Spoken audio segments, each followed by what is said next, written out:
Ukraine. Yes, sir. Mr. President, does the Prime Minister have to choose a closer relationship with the EU as he is seeking and a good trade relationship with you? Which one should he go for? Well, I think we have just a great relationship. We actually had a good relationship before. We've met a couple of times, and I'm very impressed with him. I'm very impressed with his wife, I must say. She's a beautiful, great woman. And I said, I said, you're very lucky.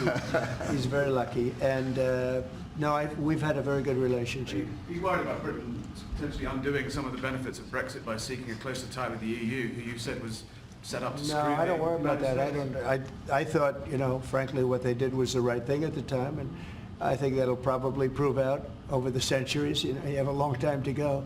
But I think I predicted that was going to happen, and it did happen. And it'll work itself out. I think it's already worked itself out. Mr. President, can I ask on Chagos, Mr. President? Keir Starmer has signed a deal to give away the Chagos Islands to Mauritius. Will you approve that deal?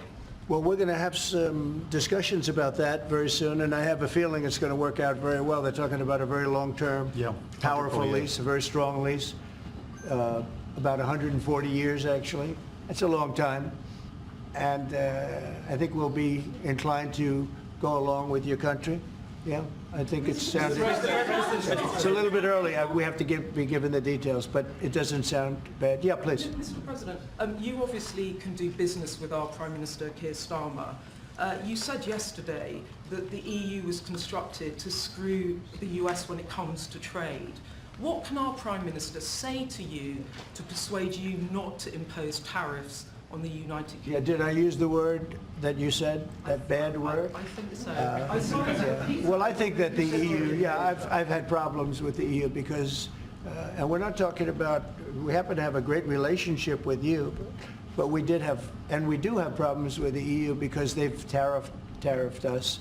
They do it in the form of a VAT tax, which is about 20%, and many other taxes. They sue our companies. They sued Apple.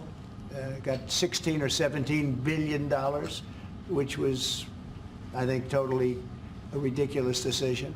And they're suing Google for a lot of money. They're suing a lot of other companies, and we don't like the way they're treating our people now. We don't like the way they're treating our companies. They sell us cars. We don't sell them cars. They don't take our cars. They don't take much of our agriculture. Hey everyone, welcome back to Conservative Chronicle. If you're new here, make sure to hit that subscribe button to stay up to date with all the latest insights and discussions on global politics and trade. Today, we've got something special for you: Donald Trump's recent comments on the UK, Brexit, and trade with the European Union. He's not holding back on his thoughts about international relationships, and we've got a lot to unpack today, so let's dive right in. First up, Trump shared his admiration for the UK Prime Minister and his wife. He spoke highly of their personal relationship and expressed confidence in their bond moving forward. But beyond personal ties, Trump's comments on UK politics were quite interesting. He believes that despite the challenges, the UK's decision to move forward with Brexit was the right one, and that the long-term benefits will become more clear over time. What does that mean for the future of UK and US relations? Trump has been vocal about his thoughts on Brexit ever since the UK voted to leave the EU.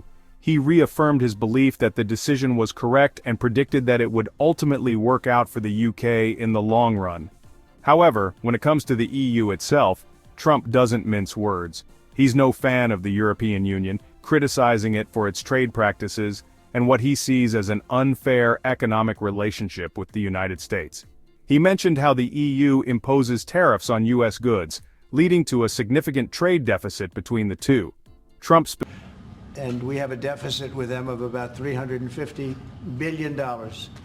So I wouldn't say it's been such a great relationship personally, but other people did because it's politically correct to say that it's been good, but it hasn't been good. And we're going to change that, and we are going to have reciprocal tariffs. We're not going to have tariffs, we're going to have reciprocal. Whatever they charge us, we're going to charge them, which for many years, foolishly, I would have done that, but then all of a sudden we had COVID and we had other things to think about. So it took me a little while to get that on, but we had, in my first 4 years, we had the greatest economy in the history of, I think, the world, but certainly in the history of our country. I think we're going to have that again, but the EU was very, very tough on us from the standpoint of trade. Then you could take it a step further and go into NATO, And that was a very tough situation for us. I mean, that's been a very tough situation because we were paying a disproportionate share, and it wasn't good. So, as you know, they paid hundreds of billions of dollars after I got involved, and they evened it out a little bit, but not very much. And then if you look at the war, we're in for $300 billion plus, and they're in for $100 billion. They get their money back, and now we'll get our money back also. But under Biden, you wouldn't have done that. Biden did a terrible job, I have to say. I hate to say that about somebody that sat here just before me, but he did a terrible, terrible job. That war should have never happened, the war between Russia and Ukraine. Frankly, October 7th should have never happened. Specifically pointed out the tariffs the EU has imposed on U.S. companies, including a 20% VAT tax. On top of that, Trump highlighted legal battles like the EU suing major American companies like Apple and Google for billions of dollars, claiming these were unfair decisions. This is where things get really interesting for future trade relationships. Could the U.S. start imposing reciprocal tariffs on EU goods in retaliation? Trump certainly seems to suggest that's the way forward, and that could change everything. If you enjoyed this video, don't forget to give it a thumbs up and click that subscribe button so you never miss out on future updates. Let us know in the comments what you think. Do you agree with Trump's approach, or do you think the U.S. should take a different path? Thanks for watching, and we'll see you in the next one.